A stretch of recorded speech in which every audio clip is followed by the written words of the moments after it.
آج وہاں کے جھنڈے نقیب یہاں موجود ہے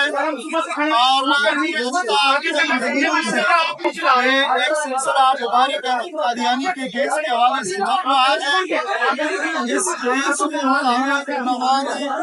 بڑی اللہ سے آج گفتگو کی ہے مجلس احرار اسلام جو قادیانیت کے رد کے حوالے سے بانی جماعت ہے آج اس کے مطالعی اور دیگر مختلف علماء نے یہاں پہنچ کر اپنا موقف پیش کیا.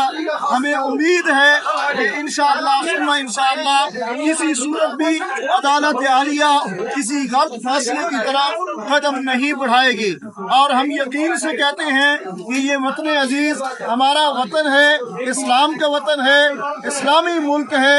اس میں انشاءاللہ کسی صورت بھی رسول اللہ کے دشمنوں کو چھوٹ نہیں دی جائے گی.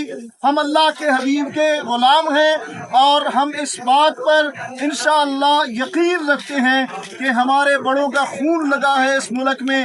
رسول اللہ صلی اللہ علیہ وسلم کی ناموس پہ, قرآن مقدس پہ کسی قسم کی ہم آنچ نہیں آنے دیں گے. مجلس احرار اسلام سمیت دیگر تمام علماء انشاءاللہ پیچھا کرتے رہیں گے اور اپنا بھرپور ڈٹ کر موقف پیش کرتے رہیں گے اور عدالت عالیہ بھی انشاءاللہ بہتر فیصلہ کرے گی.